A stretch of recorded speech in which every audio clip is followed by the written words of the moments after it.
Olha, a gente tem um tema da nossa aula, começa com os sonhos, e o sonho do faraó. Bom, então, a primeira pergunta que a gente tem é a seguinte: quem sonha, ele conta o sonho para alguém, e esse alguém interpreta o sonho. Se você interpreta o sonho, certo? Esse sonho é um sonho subjetivo, é uma interpretação. Agora a pergunta é essa: por quê? E quando o faraó contou o sonho dele para os outros intérpretes, e cada um interpretou, o faraó achou que não estava certo. E que a interpretação do José, essa foi a certa. Então, essa é a pergunta. A gente vai tentar explicar aqui na nossa aula. Bom, primeiro os sonhos. Primeiro aconteceu dos sonhos do próprio José. José sonhava, até teve o sonho dele, que as 11 estrelas, o sol e a lua, se prostravam diante dele. É o que o pai dele diz: mas tu estás falando uma coisa dessa? Como eu e tua mãe, sol e a lua, tua mãe não vive mais? Daqui que o Talmud diz: todo sonho tem algo de inverossímil, tem algo de coisa que não é verdadeira. Isso foi um sonho. Aí depois o sonho daqueles dois, tanto do padeiro como do copeiro. No sonho do copeiro, ele estava com aquelas, como posso chamar, da videira, tá certo? Da videira. E do jão da videira ele tira, tinha 3 sarmentos, ele tirava e fazia de novo o suco para o faraó. Aí o José interpreta positivamente, dentro de 3 dias, o faraó vai te chamar novamente, tu vai servi-lo e ser o chefe dos copeiros novamente. Aí o padeiro fica feliz, também conta o sonho dele. Tinha 3 cestos na cabeça dele, cheio de pães, de coisas para o faraó, mas um pássaro vinha e comia os de cima, tá certo? Aí diz José: 3 cestos são 3 dias, em 3 dias o faraó vai te mandar matar. E de fato acontece. Bom, aí depois vem o sonho do faraó. Ele sonha com as vacas gordas, depois vem as vacas magras que comem as vacas gordas, e depois ele sonha com as espigas. E as espigas fracas acabam acabando com as espigas bem, vamos chamar de fortes, assim. E o que era esse sonho? Ele contava o sonho e ninguém, todo mundo interpretava, ele não aceitava a interpretação do sonho. E a pergunta é: por que a do José serviu? Bom, para a gente chegar nesse aspecto, a gente vai perceber aqui algumas pequenas diferenças. Primeira, quando a gente lê a Torá, lê o Tanar todo, vai perceber que a relação do povo de Israel, digamos assim, com o conhecimento de Deus para outros povos, se manifesta às vezes em coisas que eu vou tentar chamar de comum. Por exemplo, tu vai ser agora um interpretador de sonhos. Ora, isso existe em toda a cultura. Tem aquelas pessoas que interpretam sonhos. Daniel, quando estava lá na corte de Nabucodonosor, também era o quê? Um sábio interpretador de sonhos. Então, a visão que se passava, tá certo? Que todo esse conhecimento que se tem, tá certo? Da verdade, da criação do mundo, da verdade da revelação e outras verdades, elas ficam em segundo plano, e o que fica parecendo bastante é a questão de você interpretar sonhos. Interpretações. Mas, vendo isso, o Talmud conta a seguinte história: 2 sábios, acho que era Abaye é uma sigla, tá certo? Asher, Berá, Yeruham e Yatom. É uma frase, tá certo? Que em ti vão ser consolados os que são órfãos. E o Abaye era órfão. E o nome dele seria Nahman, quer dizer, aquele que é consolado. Então, ele era um chefe de academias rabínicas, e o outro que era junto com ele era chamado de Rav, Abaye e Rav. Bom, então, ambos, quando tinham sonhos, contavam os seus sonhos para um intérprete. Para um intérprete. E depois deles conversando entre si, Um disse para o outro: esse intérprete só fala coisa ruim para mim, cara. E o outro disse: não, para mim fala coisa boa. Quando eu só fala coisa boa. Aquele que ouvia coisas boas do intérprete perguntou para o outro sábio a seguinte pergunta: tu paga o intérprete? Aí o cara disse: não. Então, só fala coisa ruim para ti, cara. Ou seja, aqui tem uma explicação que, às vezes, quando você conta o seu sonho para alguém, tu deve saber para quem tu vai contar o sonho. Para que depois não aconteça algo que é chamado de uma introjeção de algo que foi contado. Tu conta, o cara interpreta e introjeta aquilo da interpretação que o outro fez. Então, se o outro fez uma interpretação ruim, tu acaba introjetando e pode acontecer coisa ruim para ti. Então, essa é a história que o Talmud conta em relação aos intérpretes de sonhos. Agora, voltando aqui ao nosso assunto do José. O do José, o que aconteceu aqui, o Midrash, ele pega uma situação que vai nos explicar direitinho por que o faraó aceitou a explicação do José. Porque quando o faraó sonha, diz o Midrash, no sonho dele, ele tinha a interpretação do sonho. Mas quando chega de manhã, o faraó não se lembrava da interpretação, se lembrava só do sonho. E quando ele perguntava para os intérpretes, e as pessoas interpretavam, diziam: mas não é isso. Mas não é isso. Ou seja, não batia com a interpretação que ele tinha ouvido. Quando José interpretou, ele disse: é isso. Então ele validou a interpretação do José. Então o Midrash pega exatamente essa questão do subconsciente, do esquecimento. Então aquilo que vai ser lembrado. Então foi o que aconteceu com o José. Então por isso, quando o José interpretou, de fato, era a interpretação que o faraó sabia, e de fato aconteceu tudo aquilo dos sonhos. E o Talmud escreve também que o sonho é uma das formas de ter contato com a espiritualidade, tá certo? Com o mundo espiritual, e até Deus pode se comunicar com o homem através dos sonhos também, que seria 1 sobre 60 avos de uma profecia, assim diz o Talmud. Então, dentro dessa colocação dos sonhos, Talmud e outros livros também, Sefer Yetzirah e tudo mais, nos fala sobre a questão da existência simultânea, que eu vou chamar de vários eus. Então, tem um eu consciente, eu estou aqui falando, o meu consciente. Aí tem um eu outro superior, e assim vai. Pelo menos se conhece umas 4 camadas. É como se alguém fosse um prédio de 4 andares, o andar de baixo é o andar da consciência. Mas, de repente, ele pode estar no 2º andar, no 3º andar, até no 4º andar. É que é chamado em hebraico de Nefesh, Ruach, Neshama, e até outras divisões mais. Então, quando a gente está num estado, às vezes, alterado de consciência, tu pode subir esses níveis. Chegar no 2º andar, no 3º e até no 4º andar. O que seria o 2º andar? O 2º andar seria algo como um mundo onírico, como um mundo dos sonhos. Você pode estar sonhando, dormindo, ou até sonhando, às vezes, acordado. Está nesse nível. Chega no outro nível, um pouquinho mais profundo, ou então um 3º andar, seria um mundo de alucinações. Isso acontece com pessoas loucas, acontece com pessoas drogadas, isso acontece com aquelas pessoas que tomam esses chás, essas ervas, para deixar a mente alterada. E tem o 4º nível. O 4º nível é chamado como se fosse uma mente profunda.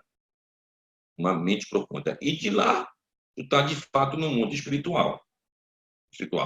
Então, como é que o judaísmo enxerga o nosso mundo aqui? O mundo provém dessas camadas mentais ou espirituais, até ir baixando, digamos assim, no nível de espiritualidade, até chegar no mundo físico. Então, quando uma pessoa morre, ela vai de novo subindo, se é que é subindo, isso é só uma linguagem, subindo esses degraus para chegar novamente nesse mundo espiritual. Então, nesse mundo daqui, é que a gente tem, a gente vai perceber aqui há duas linguagens, do Bereshit, que é a primeira palavra da Torá, que começa com B, e a primeira palavra dos Dez Mandamentos, que é a revelação de Deus no Monte Sinai. São dois momentos, digamos assim, que Deus se manifesta em relação ao nosso mundo aqui. Lá na criação do mundo, ele criou o nosso mundo, e a revelação do Monte Sinai. Lá no Monte Sinai, Deus começa dizendo, Anohi, Hashem Eloquecha, Asher Otseficha, Meretz Mitzrayim Beit Avadim. Ou seja, eu sou o teu Deus, que tirei da terra do Egito, da casa dos escravos. Então, esse eu é que cria o quê? Algo que tem a ver com a criação. Bora ver aqui um jogo de palavras no hebraico. Foi usado aqui no Dez Mandamentos um eu aqui mais enfático, Anohi. Enquanto que o eu mais comum que a gente fala no hebraico é a palavra ani. Igual modê, ani, lefanecha, agradeço eu diante de ti. Então, eu, a palavra ani. Pegar a palavra ani e tu mudar a sequência das letras, como escreve ani? Aleph, Nun, Yod, ani. Tu muda Aleph, Yud, Nun, da palavra Ain. Ain quer dizer nada, o nada. O que é o nada? O nada é algo que está acima da existência. É um pouco assim imponderável a gente conceber uma ideia como essa, tá certo? Mas Deus é o todo, infinito. Então ele cria a existência. Então o nome do Eterno, Yud, Re, Vav, e um Re, que é um verbo no hebraico, tá certo? Que verbo é esse? É o verbo do verbo existir, do verbo ser, só que está numa forma que é uma forma causativa, aquilo causa o efeito da ação do verbo. Ou seja, causa o efeito da ação do verbo fora da pessoa que está fazendo. Então, é nesse aspecto que está o nome de Deus. O Yud, Re, um Vav e um Re. Então, esse verbo, o verbo existir, então, da existência. E aqui, esse nome do Eterno, começando com Yod, tá certo? Indica o verbo no futuro, e no masculino. O verbo está no masculino. E por que se usa o futuro? Se usa o futuro, porque o hebraico não tem um gerúndio. Então, pode usar um gerúndio, que é uma coisa que está acontecendo sempre, tu usa a linguagem no futuro. Então, por isso que os nomes ficaram no futuro. Por exemplo, quando o anjo falou para Abraão e Sara teria um filho com ele, a Sara riu. Até uma velha agora, como que eu vou ter filhos agora? E quando nasceu o filho de Abraão com Sara, ele chamou para o filho de sorriso. Tá? Mas ele botou aonde? No futuro. Yitzhak. E uma coisa acontece com Yaakov. O nome está no futuro. Com o nome Israel. E assim, vários e vários nomes aparecem com esse Yud que indica esse futuro. Mas esse futuro aqui não é um futuro. É, na verdade, um gerúndio. Uma coisa que acontece sempre. Deus está dando a existência constantemente. Dando a existência constantemente. Então, do mundo do nada, que é infinito até anterior à existência, vem do nada, vem depois do Ein Sof. Ein Sof é o que não tem fim. Vamos chamar assim de infinito. Depois disso, vem Ein Sof Or, a luz infinita. A partir da luz infinita, que vem aquele processo das 10 Sefirot, que vão tentar filtrar a luz até num estágio em que a luz possa ser recebida a nível suportável e ser passada adiante. Aí se cria o receptáculo compatível com isso, que é o quê? O mesmo Ain, lá do começo, o nada, mudado a sequência da palavra Ani, o eu. Então, quando eu falo eu estou me definindo. Sou uma pessoa que tem uma estatura, tem um peso, o tamanho é esse, isso aqui. Então, eu estou definido. O que é definido? Eu tenho um começo e tenho um fim. Então, esse é o eu. Agora, esses eus, no mundo da matéria, é um tipo. Só que eu não sou só matéria. Então, tem existências simultâneas, a nível mental, a nível espiritual e assim por diante. Então, esses vários eus. Então, quando Deus fala anorri, está dizendo, não, estou trazendo toda a lei, digamos assim, para o mundo da definição. Então, para o mundo da definição, eu não posso servir a Deus somente com as coisas abstratas, devo me preocupar também com as coisas concretas, que no caso são as mitzvot. Como é que eu faço um kiddush? O kiddush tu pode fazer falando uma palavra. Baruch HaMekadesh HaShabbat. Bendito aquele que santifica o Shabat. É um kiddush. O que disseram os sábios? Não, deve fazer o kiddush, além dessa situação, uma situação de um alimento, de um jantar, em cima da tua mesa.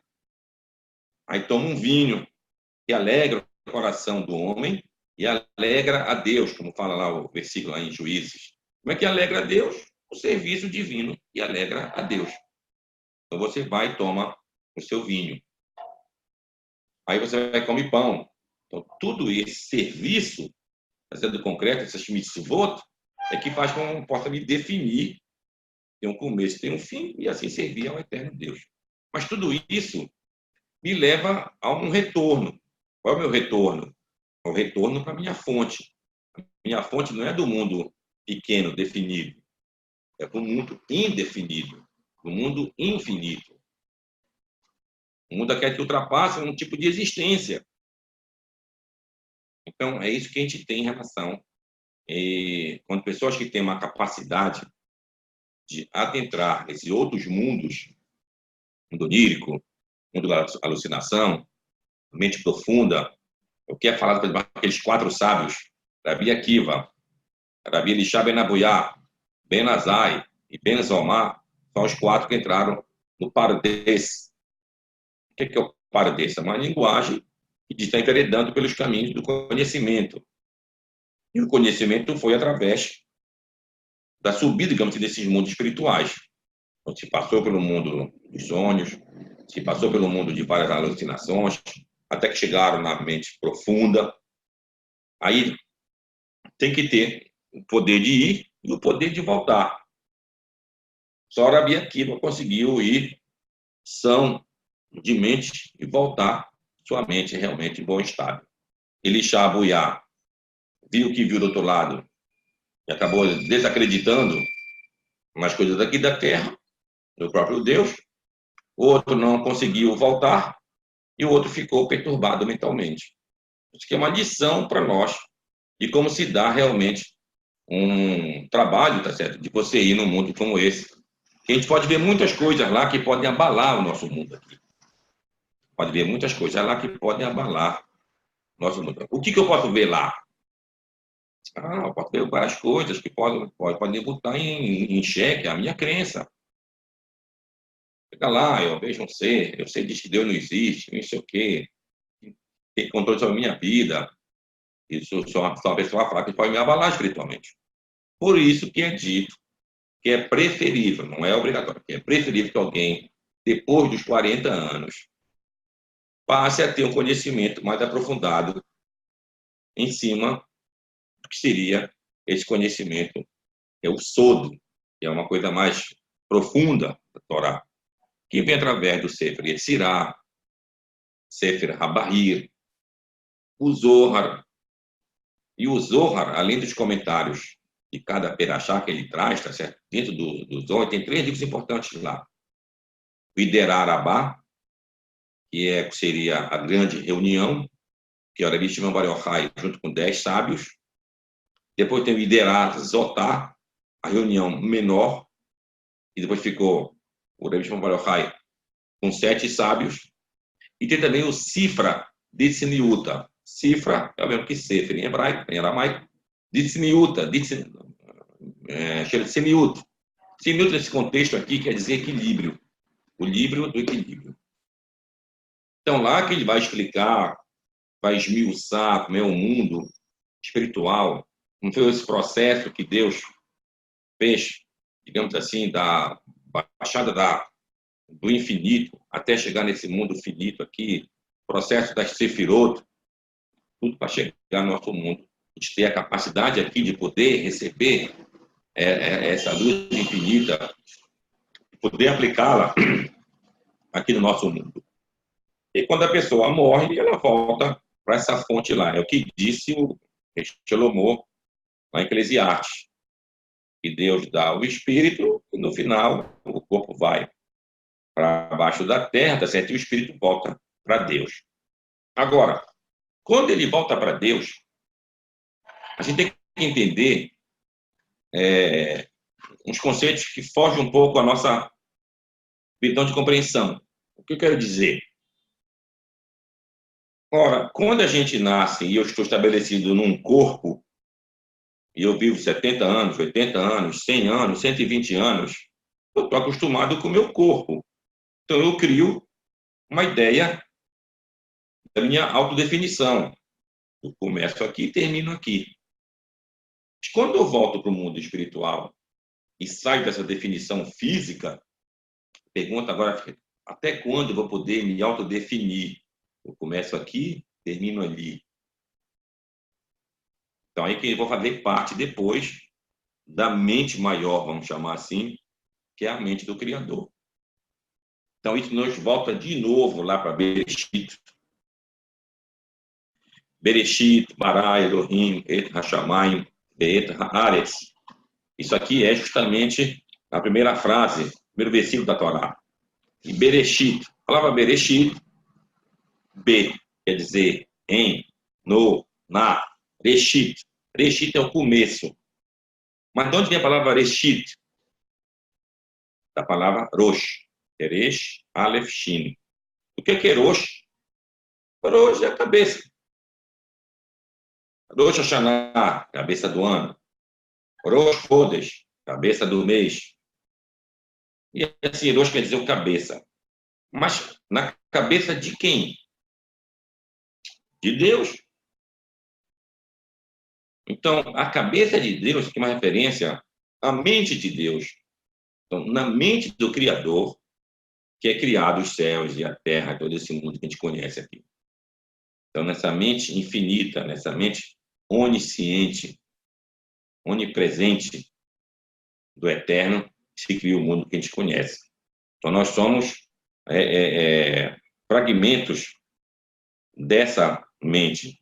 É o que o Zohar chama de Arich Anpin, a grande face, então a grande mente, e Zeir Anpin, pequena face, pequena mente, e somos nós.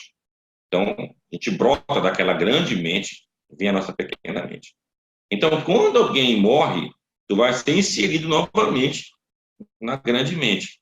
Usando uma linguagem assim mais moderna, é como se a gente tivesse vários chips de memória, tá certo? E tu passasse por uma memória mãe, e aquele chip seria inserido lá. Aquela memória não ia se perder. Então, esse é o conceito que se tem do eterno Deus, do mundo que a gente vive, e da nossa estreita relação que nós temos com esse mundo. Então, todo e qualquer ser humano tem a sua vida nesses quatro mundos. Uns conseguem despertar melhor esses quatro mundos, e muitas vezes estão fazendo coisa que nem tem noção. O cara fez algo e diz, mas eu fiz aquilo, eu não acredito que eu fiz aquilo. Se algo do próprio eu dele conseguiu fazer aquilo. E quando se fala do anjo da guarda, o anjo da guarda é o teu próprio eu superior. Do próprio eu superior. Então, o José tinha a capacidade de adentrar esses outros mundos, até por uma dádiva divina, como a gente vê ele mesmo falando, né? Deus que concede isso, e conseguia, então, interpretar muito corretamente os sonhos, como ele fez ali. E o faraó realmente corroborou tudo que o José fez. A partir daí, o José, ele é elevado à categoria de vice-rei do Egito. já que ele sabia interpretar sonhos.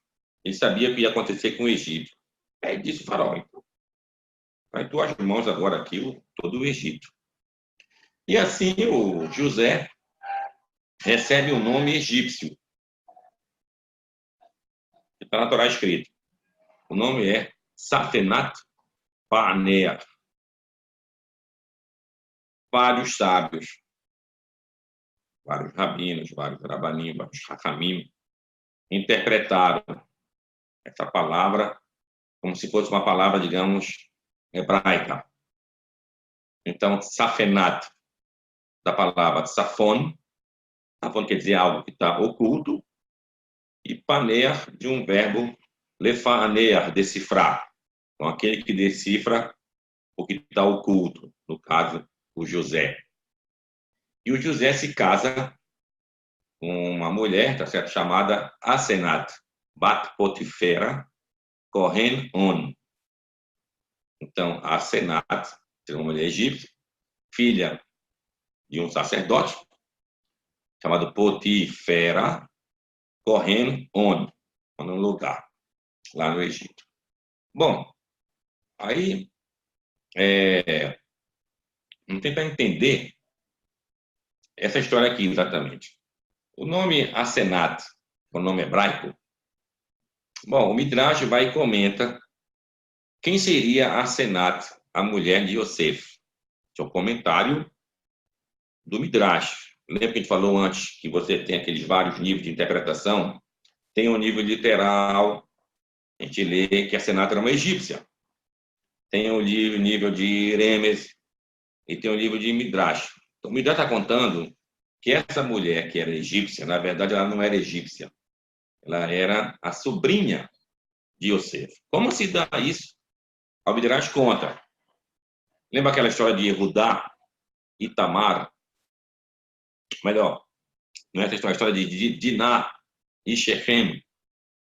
E Diná, a irmã de Yosef, vai dar uma volta na cidade. Aí Shechem, que era chefe da cidade de Shechem, gostou, a raptou, em outras palavras, a violentou, mas ficou gostando dela. E pediu para o pai dele falasse com Yaakov, ele queria ficar com a Diná. Aí os irmãos, quando chegam, o pai conta para eles, tá certo? Eles não gostam de Shimon e Levi. Primeiro faz uma trama com os habitantes de Shechem para que eles fizessem a circuncisão e assim se unissem num só povo. E a partir daí, depois que eles fizeram a circuncisão, no terceiro dia que estava bastante dolorido, os dois foram lá e mataram a fio de espada e pegaram a Diná de volta. A Midrash continua.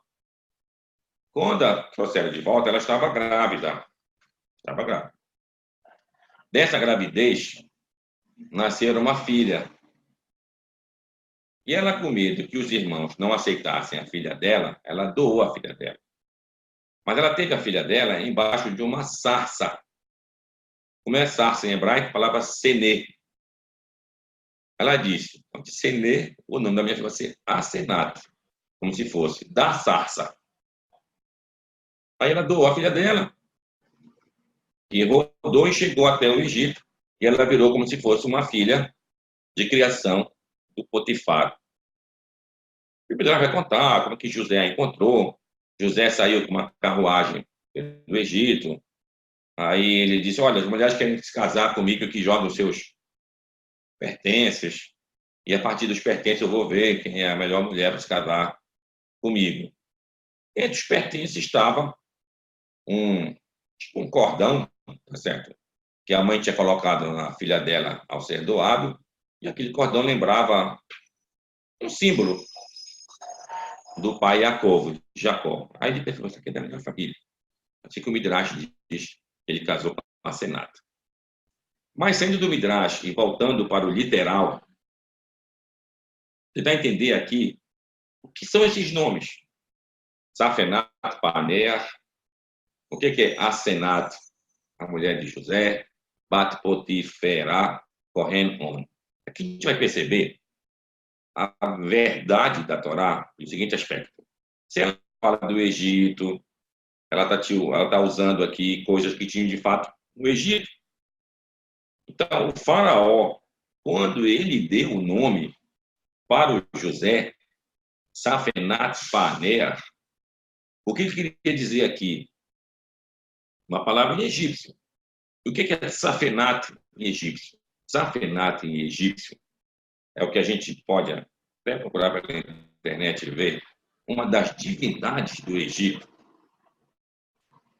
Ela é chamada Tefnet, ou Tefnat, que quer dizer o Deus da umidade, o Deus da chuva.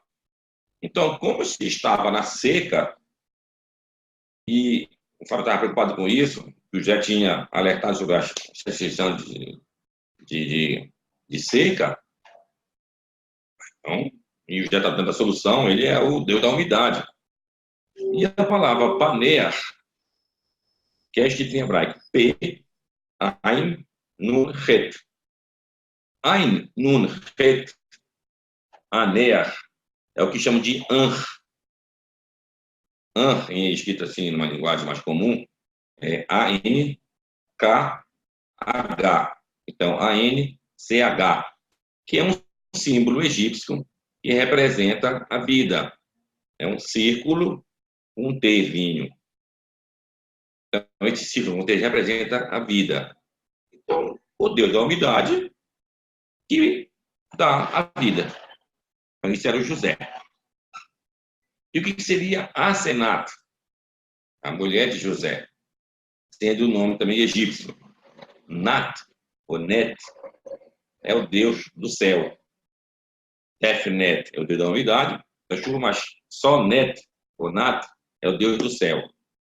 Asenat, algo como a serva do Deus céu. Bat Potifera. Potifera. Poti, também em egípcio, é algo como aquele que exerce a função do sacerdote nos, nos templos. Da onde? Potifera. Fera. Fé quer dizer casa, em egípcio. Ra, o deus Ra. Então, sacerdote da casa de Ra. Potifera. Porém, que exercia seu serviço num lugar chamado ONU, que também é encontrado isso pela internet lá no Egito, como se fosse Uno, uma coisa assim. Então, de fato, a gente percebe que José esteve no Egito, a Torá corrobora isso, recebeu nomes egípcios, que fazia parte da cultura egípcia, tá certo? E o José, apesar de toda a sua influência, tá certo? Dentro do mundo egípcio, nunca deixou a sua tradição que tinha do seu pai, dos seus irmãos, e ele passou mais adiante também para os seus filhos. E ele recebeu justamente o pai Jacob lá. E a gente vê que isso é tão verdadeiro que quando José morreu, e tanto antes dele o próprio Jacó, receberam um tratamento egípcio, que foi embalsamamento. Embalsamamento. Então a gente, e a Torá também não fala mal contra embalsamamento. Logicamente que tinha um objetivo embalsamamento naquela ocasião. Qual era? De transladar o corpo, no caso de Jacó, lá do Egito, até a terra de Israel, até a terra de Canaã. E passava pelo deserto, então tinha todo um problema de putrefação do corpo. Então, embalsamamento serviria para isso. E o do José foi embalsamado para ficar até a época que o povo de Israel seria redimido do Egito. Do Egito. Bom, então, daqui a gente percebe o José dentro da cultura egípcia, tá certo? Ele foi vilipendiado pela mulher de Potifar. Potifar, segundo o comentário de Midrash, seria o mesmo Potifera, mas numa tradição, numa leitura mais literal, era um outro personagem. Poti, como já viu, quer dizer aquele que exerce uma função. Potifar, far quer dizer casa, palácio. Era aquele que servia uma função dentro do palácio, palácio do faraó. Então, Potifar era o chefe lá do faraó, enquanto que Potifar era um chefe religioso de um templo. Então, de fato, vem de palavras egípcias. Então, hoje em dia, com o conhecimento maior do egípcio antigo, dá até para elucidar melhor palavras dentro da Torá, se a gente não traduzi-las com palavras hebraicas e procurar uma raiz egípcia, a gente vê mais ou menos que seria a tradução da Torá. Então, o José teve muita fama no Egito pela sua questão de interpretar sonhos, assim como Daniel também teve lá na corte de Nabucodonosor. Agora, o que é importante de fato da Torá? Interpretar sonhos?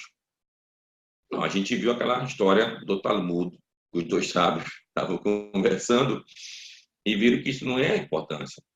A importância da Torá realmente é você cumprir os mandamentos, você cumprir as mitzvot. As mitzvot, elas exercem uma relação assim íntima entre cada pessoa e Deus. Como assim? Ora, quando você, digamos, está na sua casa, acordou, fez suas abluções matinais, aí vai fazer as suas orações, bota o talete, bota o tefilim, vai dizer o Shema Israel, precisa tefilá, que é Amidá, ou ler outro salmo, o salmo do dia, outras orações. Então, estás fazendo uma mitzvah de ação. Ah, depois chega Shabat. Shabat não posso fazer isso, não posso fazer aquilo. Então, dentro dos mandamentos e da não ação, que eu não posso fazer tais coisas. Então, tudo isso me transforma numa pessoa direcionada no meu dia a dia para assuntos diferentes. Para assuntos diferentes. Então, esse é o objetivo daquele que deve servir a Deus. Ele tem uma vida pautada em mitzvot, pautada nos mandamentos. Então, é contado um exemplo, Tirashi, logo na primeira perashá, é Bereshit, Rashi comenta assim, que a Torá não precisava começar contando a criação do mundo, nem a história do dilúvio, nem a história dos patriarcas, nem a história de José.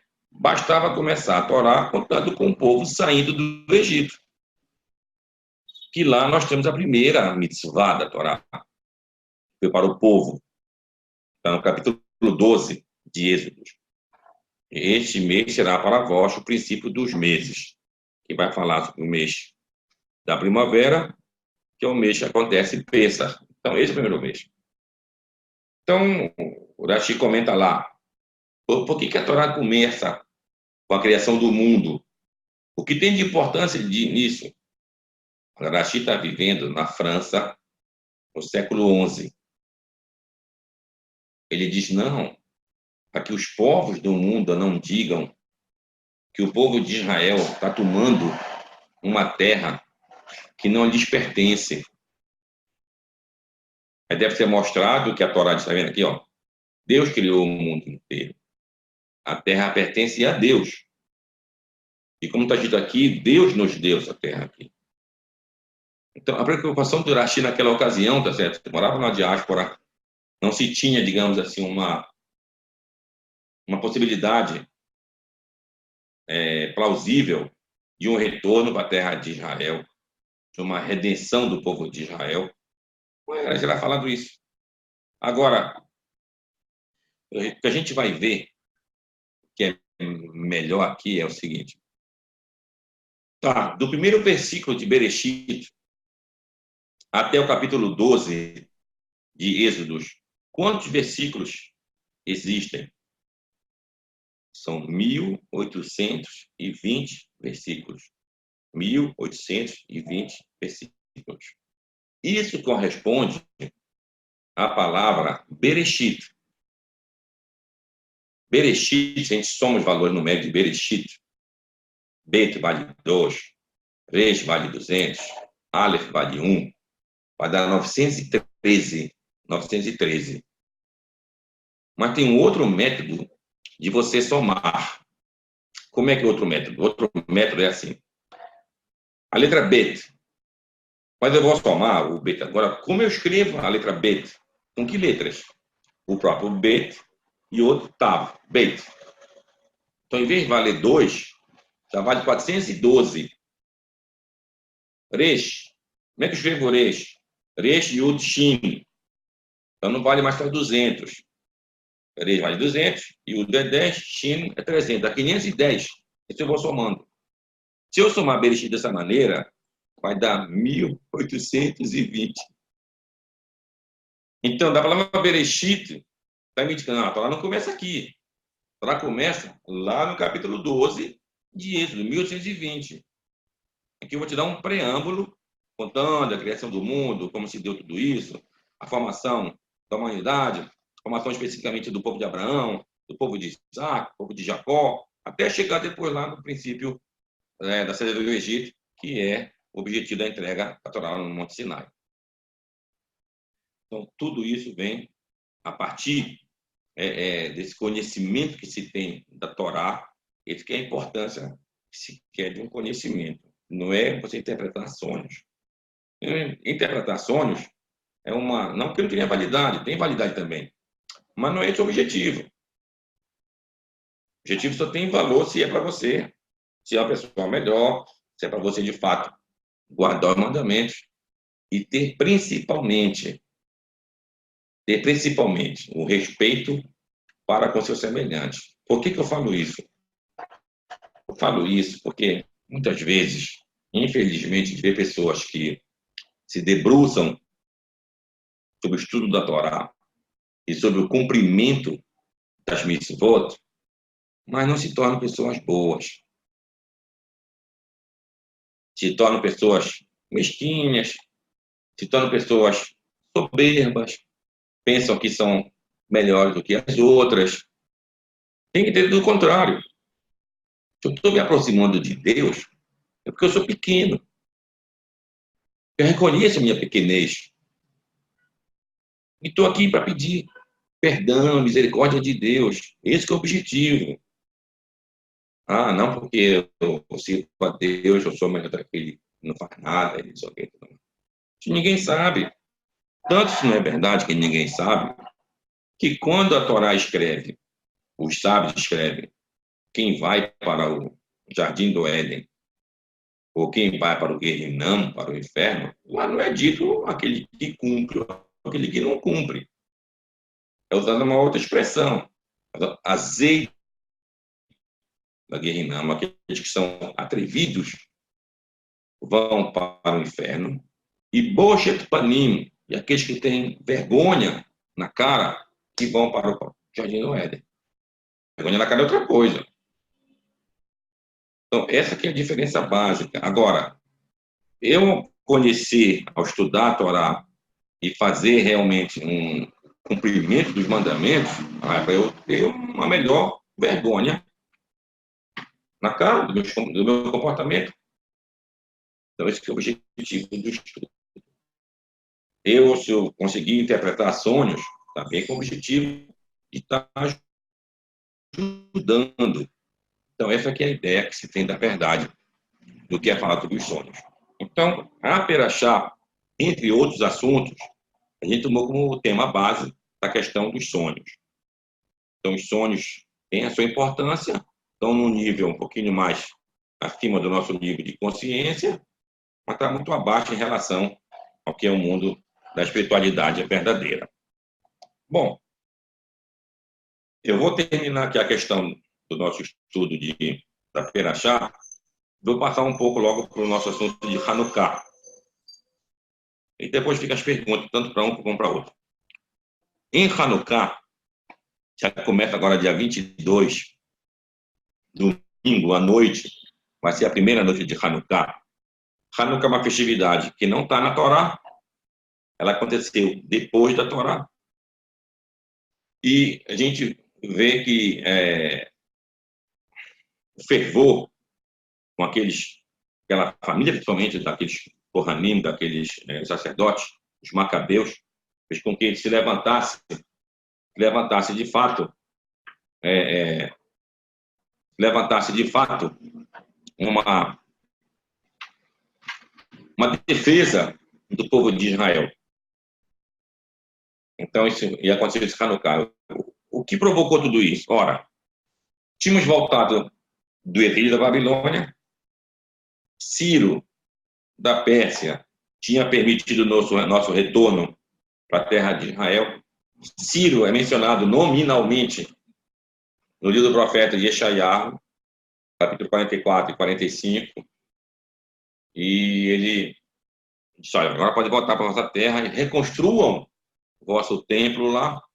Demorou um pouco essa construção, veio Ciro, depois veio o filho dele, Cambises, chegou na época de Dario o Grande, e assim foi se construído o templo.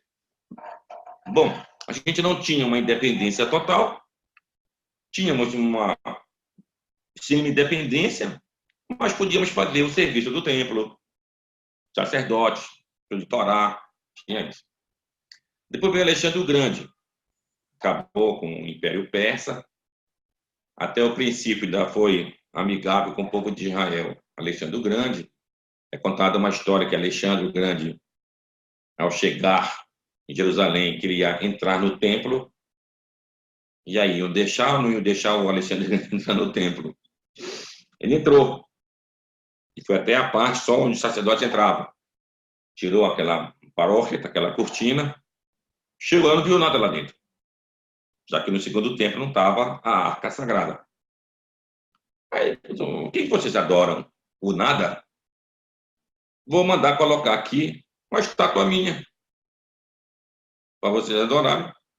Aí ficou difícil para o de agora. Falar o que para ele? Que não. Aí, Shimon Tzadik, Simão o Justo, que era sacerdote nessa época aí, disse, não, imperador, é difícil para nós termos uma estátua aqui. Mas, em compensação, todos os filhos nossos que nascerem agora serão chamados de Alexandre. Então, a partir daí, foi considerado, junto pelo povo de Israel, o nome Alexandre. A gente chama de Sander, ou então Alexander. Tem até nome de grandes rabinos com esse nome também. E se viveu em paz. O Alexandre o Grande morreu, foi dividido em vários pequenos impérios, tá certo? Do grande império dele. O império da parte do Egito ficou pela família dos Ptolomeus, Almai, chamado em hebraico. Da terra de Israel e a parte da Ásia ficou por Seleuco, Império Seleucida, e outras partes ficou para outros. E a parte de Israel ficava numa disputa entre o Império Seleucida e o Império Ptolemaico, Ptolomeus. E Israel eles não sabia o que fazer. Ora apoiava os Ptolomeus, ora apoiava os Seleucidas, e conforme eles perdiam, se davam mal. Numa dessa situação, um dos imperadores dos Seleucidas resolveu, então, interferir dentro da crença judaica, tá certo? E colocou estátuas dentro do templo. Então, desencadeou uma revolta muito grande. Isso começou em Modin, uma cidade perto de Jerusalém, onde a família dos Macabeus estavam lá, começaram a fazer emboscadas contra o Império dos Seleucidas, formado por gregos, logicamente, e foram vencendo. Nisso, o Império Seleucida já era também acossado pelo que seria o futuro Império Romano. Então, não deu para o Império Seleucida ganhar o povo de Israel. Então, aí veio o primeiro, o Matitiarro, depois vieram seus filhos, Yehudá, Macabi, Yohanan, e assim por diante. Depois tiveram até reis, se tornaram reis, esses sacerdotes. E demorou uma base de uns 100 anos, mais ou menos, da independência do povo de Israel, na época dos Macabeus. Então, quando eles chegam no templo e vão limpar o templo, purificar o templo, tiraram de lá aquela estátua, então tinha a menorá dos 7 braços, que queriam acendê-la novamente, mas a quantidade de azeite para se acender, no que eles estimavam, só dava para poucos dias. E até se fazer novamente um azeite puro, demorava pelo menos 8 dias.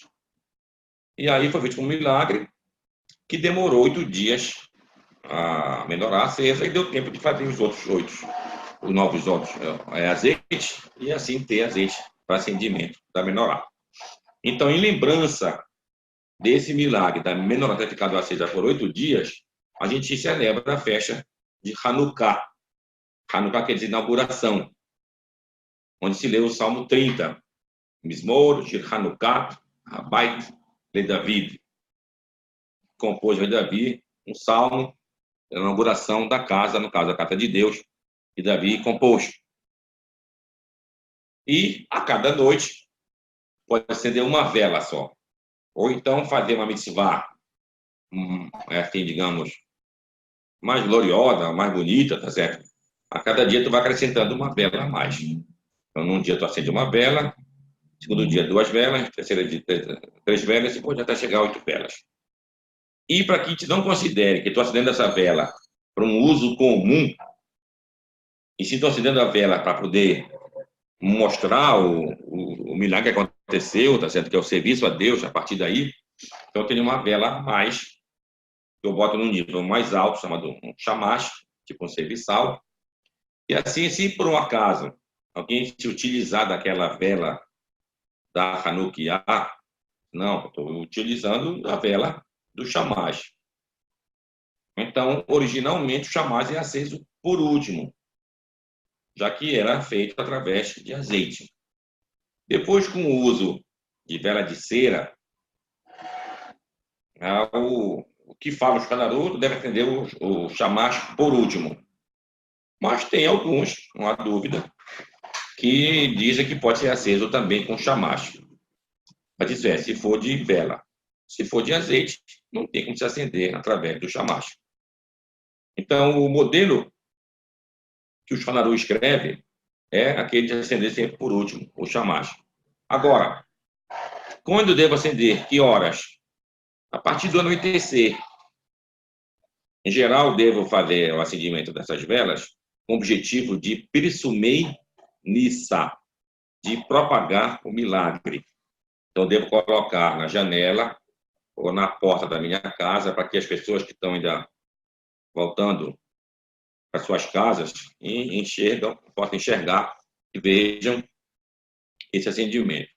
Uma vez a gente mora em lugares que não são só de judeus, tá certo? Então você não é obrigado a botar na porta da sua casa, pode deixar dentro da sua casa. E quando se acende em lugares públicos, como na sinagoga, por exemplo, no começo não se acendia na sinagoga, Hanukkah.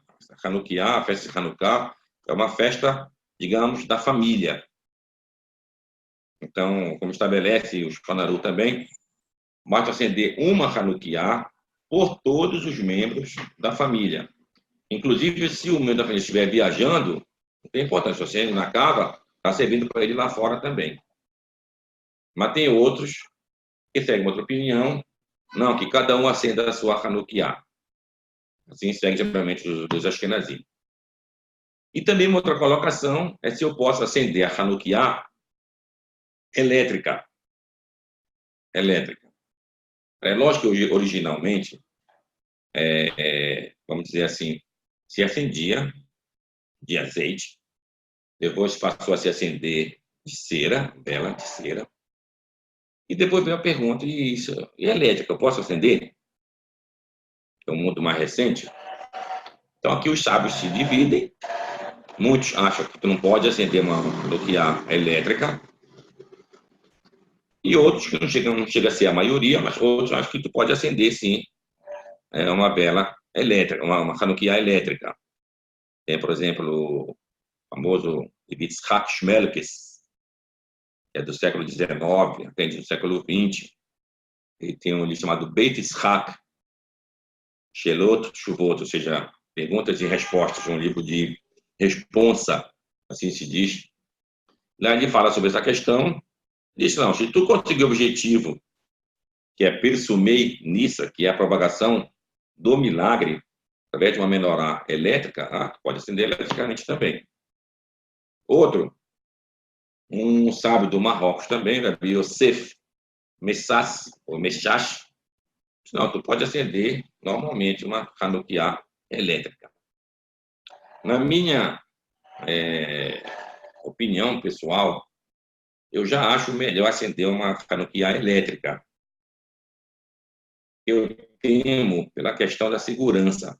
Da segurança. Por você acende a sua Hanukkah, você tem que sair, e pode ser algo perigoso.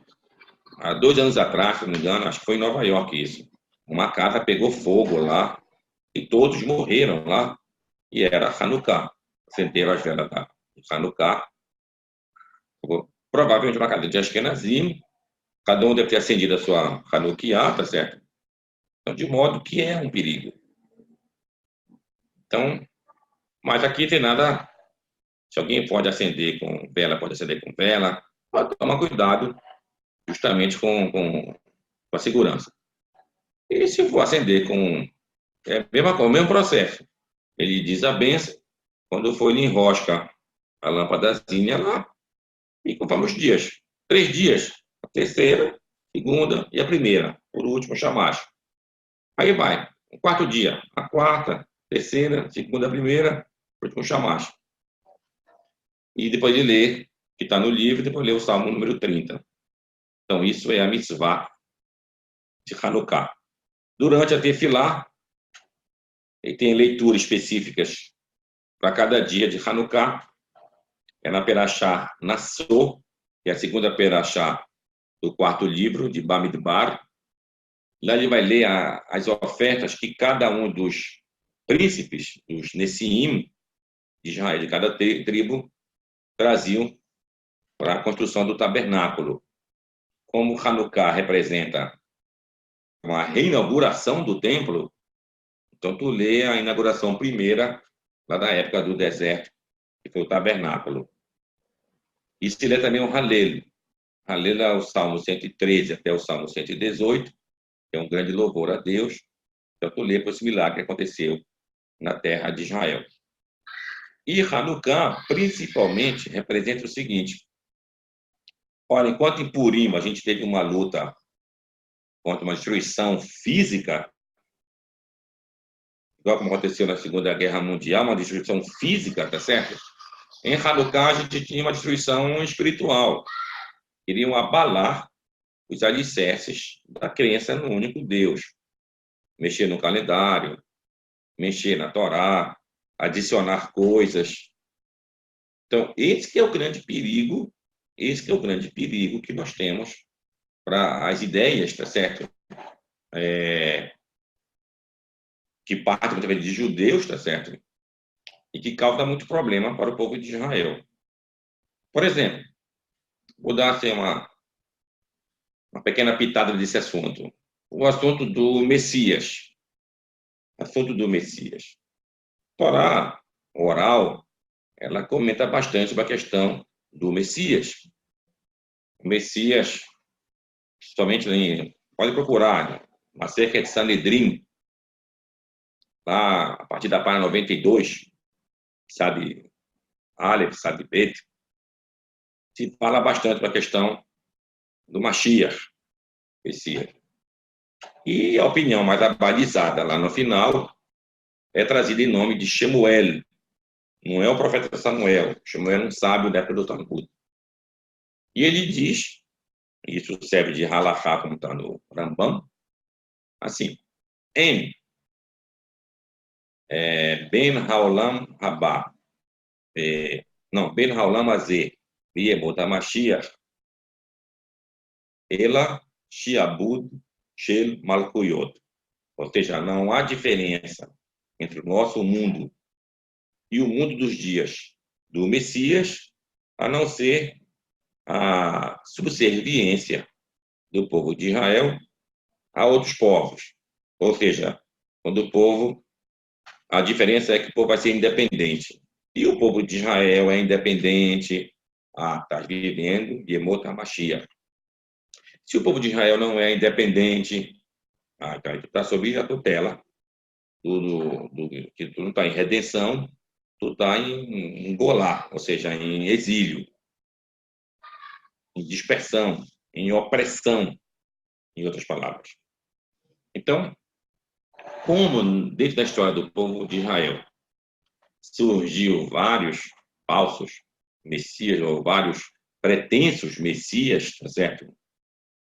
E acabaram causando graves danos para o povo de Israel. Então, é uma ideia que tem que tomar muito cuidado. E eu acho que Hanukkah é uma data específica para você mostrar, de fato, o que se quer do povo de Israel. O que se quer de uma ideia. A ideia do Messias é uma ideia que eu devo voltar para a minha terra, eu devo ser uma pessoa cumpridora das minhas obrigações religiosas, ser uma pessoa melhor, fazer techuvá, e assim ter uma proteção do povo de Israel através do próprio Deus. Então, isso aí é botar Mashiach. Agora, quando isso sucede de alguém pretender ser esse personagem, ser o ungido de Deus para fazer justamente esse momento, aí surgem vários problemas. Aí surgem vários e vários problemas. Então, esse problema ruim é que ele brota de dentro para fora. Quando é de fora para dentro, é mais fácil o povo de resto defender. Alguém quer introduzir algo, aí tu vai e combate, aquilo tem uma tranquilidade maior. Mas quando é de dentro, aí é difícil. É o caso que aconteceu nas várias histórias que nós temos dentro do povo de Israel. Eu vou contar o mais famoso, que todo mundo conhece, chamado Yeshua, então Yeshu, então Jesus em português, tá certo? Hanotsri, que é contado no Talmud sobre ele, um judeu, cumpridor das suas obrigações como judeu, tá certo? Em dado momento, tem acreditado que ele fosse esse Messias que pudesse fazer, se o momento chegar de uma independência do povo de Israel, e que cada um conseguisse cumprir com seus mandamentos. A gente sabe a história que aconteceu e como isso se virou depois contra o povo de Israel. E quantas perseguições isso aconteceu contra o povo de Israel. Esse é um deles. Depois tem outros. Tem um outro mais da Idade Média, Idade Moderna, chamado Shabbatai Tzvi. Shabbatai Tzvi também era um judeu faradi, se casa com uma moça que era uma sobrevivente de pogroms na Europa. Também acreditou que era o Messias. Ele tinha também alguém que o defendia, tá certo? Que era o Natan de Gaza, da cidade de Gaza, na faixa de Gaza, foi lá em 1600 e tal.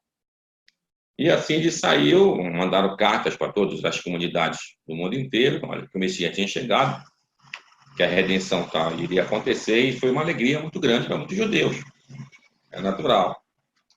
E muitos judeus, muitos sábios se empolgaram com essa ideia também. Depois tiveram outros, Jacob Frank, David Reubeni, um pouquinho antes de estabelecer esse vir. Bom, até nós chegamos em nossos dias. Em nossos dias, nós temos também um grupo judaico até importante, mas também está com ideia semelhante. Semelhante. Que alguém fosse o Messias e, através dessa ideia que este sábio, essa pessoa está sendo o Messias, é mandado cartas e mensageiros para as comunidades do mundo inteiro para propagar a chegada do Messias. Aí esse personagem morre e agora o grupo entra num dilema. O que a gente faz agora? O nosso Messias está onde? Aí se divide em duas facções. Uma que diz, não, ele vai voltar. Ele vai ressuscitar e vai voltar. E outra que diz, não, ele nunca morreu. Ele está só oculto. Nós que não temos a capacidade de enxergar essa realidade. Então, são histórias que a gente está vendo que de dentro do povo de Israel. E aí a dificuldade é muito maior. para você debater com um irmão teu que defende as tuas mesmas crenças, que até sofre ou sofreu as mesmas perseguições, tá certo? E agora está desvirtuando um pouco esse, o judaísmo verdadeiro. Como é que tu vai lidar com ele? Na época do Yeshua lá, acabou se saindo, depois de alguns séculos, se saíram do povo de Israel, mas viraram ferrenhos inimigos do povo de Israel. Então, agora, é a mesma pergunta: o que a gente deve fazer com esses? É excluí-los? Não. Os sábios da atualidade não têm noção do que se deve fazer com esses judeus. São até bons judeus, não há dúvida, mas a crença está deturpada. Aí começa a mesma loucura como tem na história lá do Yeshua, na história de Shabbatai Tzvi, e desse não, quero provar pela Torá que esse personagem ele é o Messias do povo de Israel. Aí começa, não, acho que em todo lugar, e assim se dá, isso aqui. Então, esse é um problema sério. O Hanukkah tem que ser uma festa, estuda com tranquilidade, cara. Veja a verdade com bom senso. Não entre nessa história de defesa desse ou daquele. Não é isso que a Torá quer. A Torá quer que você defenda Deus, que você defenda a Torá. É por esse mesmo motivo que a gente não tem, por exemplo, a turma de Moshe. Por que Deus escondeu a turma de Moshe? Não vai virar um adepto de Moshe, é isso que Deus quer. É por esse motivo que você praticamente não lê o nome de Moshe numa cerimônia da mais importante, que é a Haggadah de Pêssar, que o papel principal é do próprio Moshe. Mas tu não lê o nome dele lá. Na Haggadah que diz pelos Sefaradim, tu lê uma vez o nome dele. Mas tu jogador não aprendeu uma vez o nome dele. Tudo isso te mostrar, não, cara. Esse foi só um agente de Deus, ele não é o personagem principal. Então, esse que é o grande problema dessas ideias que brotam do judaísmo, ou seja, que brotam de vários judeus, que às vezes entendem de uma maneira errada e cria-se um culto à personalidade. Aí fica esse tipo de problema, é um problema para o judaísmo. Então, Hanukkah é uma data específica para a gente manter realmente a fé verdadeira no Deus único de Israel, na fé verdadeira da Torá, do que ela quer de cada um de nós, a gente possa ter de compreensão, ter amor ao nosso semelhante, mas saber fazer um serviço a Deus com alegria e com humildade, ou seja, não pode ter uma soberba a partir daí. Então, Hanukkah é isso, é a festa das luzes. Que luzes? Luzes do entendimento, principalmente. Então, que Deus possa nos abençoar todos, e digamos todos, amém. Amém. Eu vou deixar aberto agora nossas perguntas. À vontade. Pois não? Minas, eu queria só fazer uma. É porque teve uma hora que o seu áudio falhou, aí eu não consegui compreender. Então, deixa eu lhe falar. O senhor falou sobre as Sefirot, né? Lá na questão de José. As Sefirot são degraus, mas como se fossem degraus? Isso. Vou entender assim, tá. Tudo bem. Então, eu estava estudando aqui sobre uma lei egípcia, no tempo de Yosef, de José, né? Pois não. Então, ela falava que quando havia uma convocação, uma audiência, no caso, sabe que na audiência tem vários tipos de pessoas, classes de pessoas que vão se apresentar diante do rei, né? E eu estava estudando essa questão de vendo que quando se chegava um nobre para a audiência com o faraó, ele subiria até o 31º degrau e o faraó descia até o 36º, certo?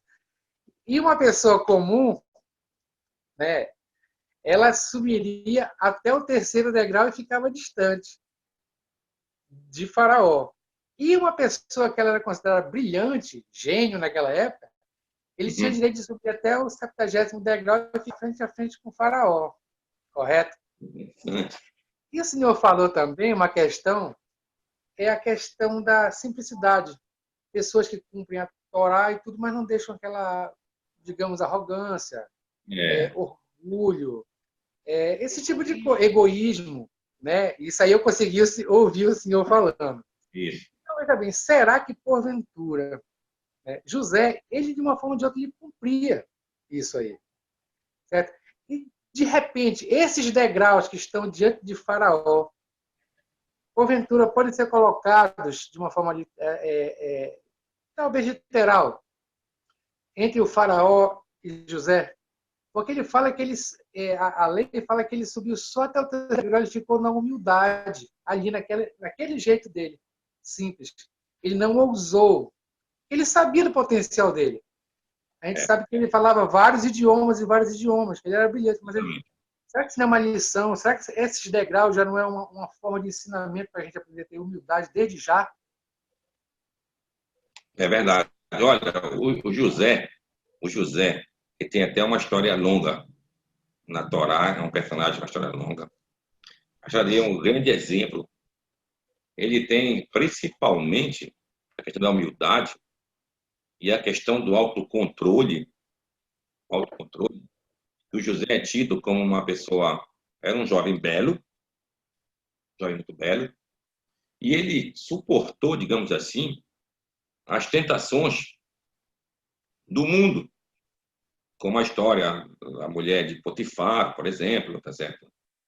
Que o acusou, tá certo? Ela que estava procurando ele, o acusou, e, no entanto, ele conseguiu se livrar disso. E aqui fica até uma pergunta que eu não vou responder agora.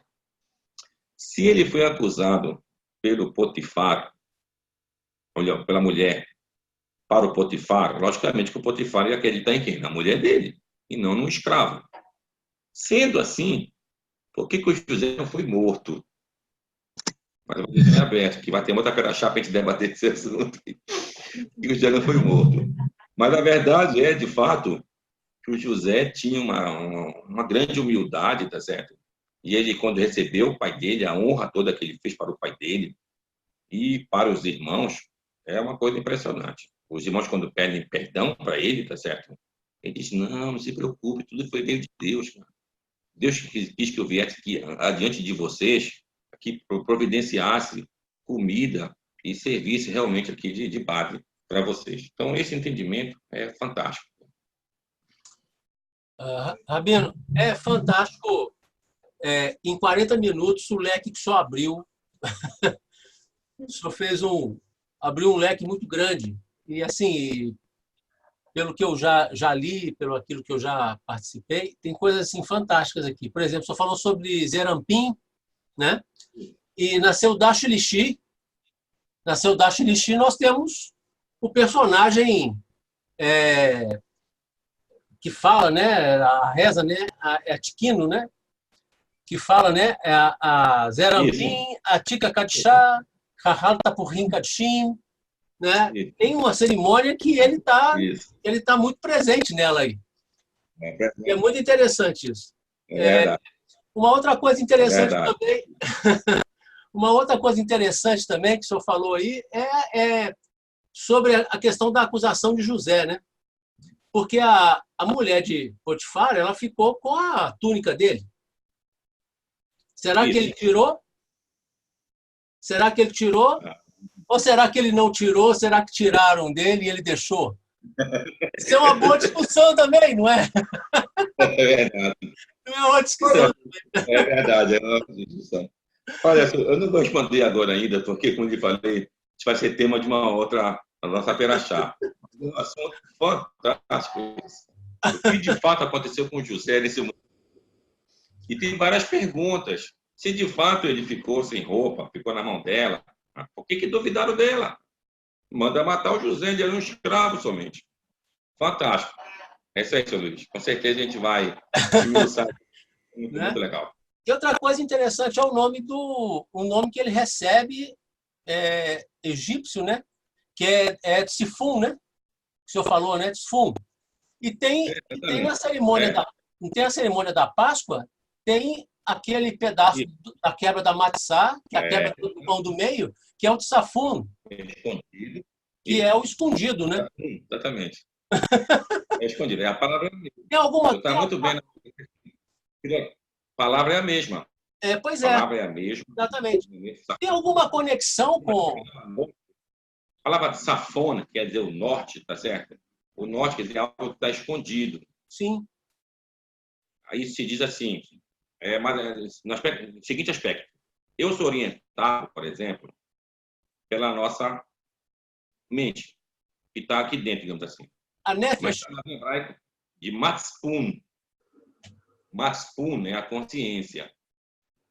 Então, matspun da palavra safono.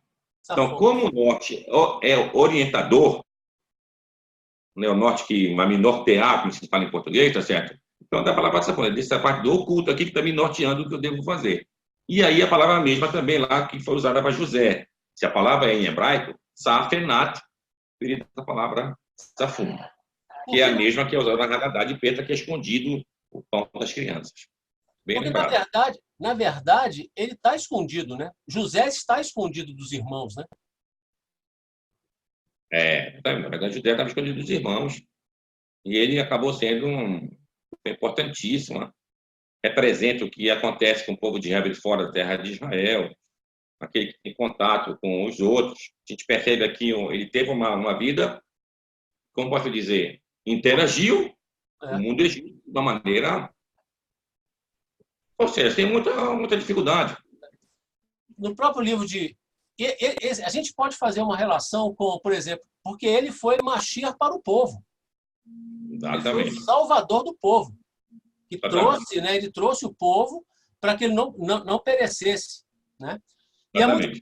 muito interessante isso, porque o senhor falou uma coisa sobre a questão do Holocausto, né? De ser uma destruição física do povo, né? Mas fazendo retroagindo um pouquinho, nós vamos ter a questão da Inquisição, que apesar de talvez não ter matado tanta gente, mas foram 350 anos. Foi uma aniquilação espiritual. Ou seja, a Inquisição lembra o fato de Hanukkah. E o Isso, Holocausto lembra o de Purim. isso, exatamente. Porque foi uma aniquilação espiritual. Não matou as pessoas, Matou, mas tirou a identidade. mas já que matou... Tira a identidade, Exatamente. não é? É o que fazia em Hanukkah, tirar a identidade, exatamente. Isso. E é muito interessante, porque quando a gente vai lá para o Sinai, que o senhor falou lá sobre Anohi, Isso, Anohi Adonai, né? isso.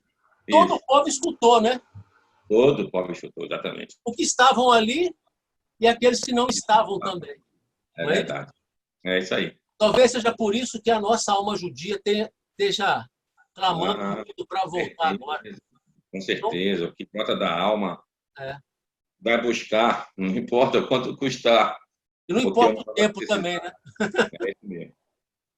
É muito interessante porque quando o senhor fala, vai abrindo um leque extraordinário sobre... vai fazendo várias conexões aí. É muito interessante isso.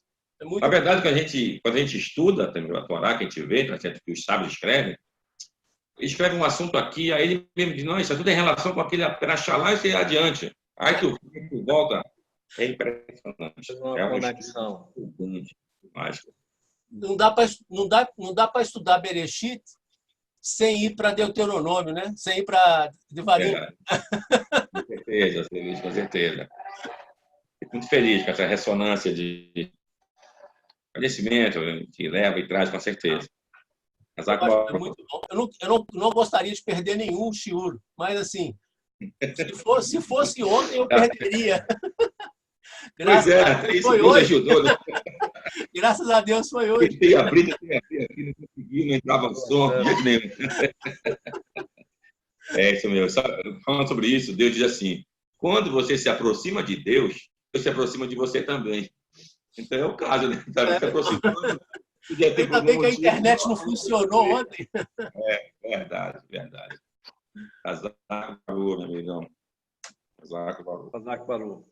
E, Rabino, essa questão que o senhor falou sobre esses falsos messias aí, os messiânicos, os judeus messiânicos, a maior tentativa de prova deles, de provar de que o Yeshua é o Mashiach, é justamente a figura de José. É o que eles É uma mais mistura de usam. Deus, né? Eles tentam provar, como eu vou dizer, a tese principal deles, provar justamente em cima de José. Verdade. É uma pena, cara. É como eu digo, é pegar, por exemplo, saindo um pouco de Yeshua, chegando no Shabetai de Sevi. Aí o que provava, que era o Natan de Gaza, que o Shabetai era o Mashiach, o nome dele. Shabetai vem de Shabat. Shabat é o sétimo dia. E como a Torá diz, tá certo? O mundo vai ter existência por 7.000 anos. E a chegada do momento é agora. Então, ele representava como se fosse a chegada antecipadamente do sétimo para sétimo milênio, que era a conclusão dos dias messiânicos. Então, tudo quer se buscar, o falso Messias, tá certo? Todos eles, quer se basear na Torá para dizer, está vendo? Isso aqui é verdadeiro. Vou dar um outro exemplo para vocês. Maomé. Maomé não era judeu, não sei o quê, mas o islamismo quer dizer que a Torá também preconizou a vida de Maomé. Vocês vão longe, hein?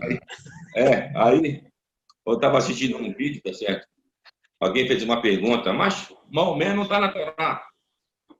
Aí um islâmico se levantou, não, está sim, e trouxe uma prova do livro de Shira Shirim, do Cântico dos Cânticos, que lá o rei Salomão, tá certo, elogia a noiva elogia o noivo.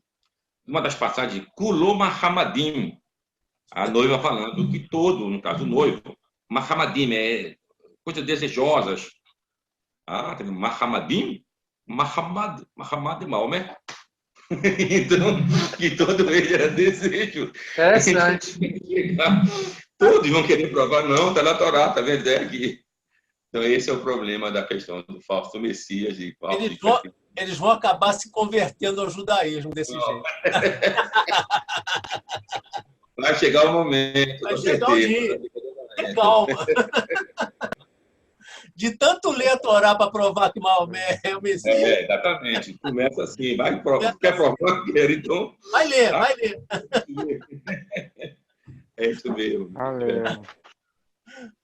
Muito bom. Muito bom também. Eu fico bastante feliz de poder compartilhar e Isso é ótimo. trazer A gente luz. só agradece ao Zac Baru. Zac Baru. Bom, então vou me despedindo. Muito obrigado.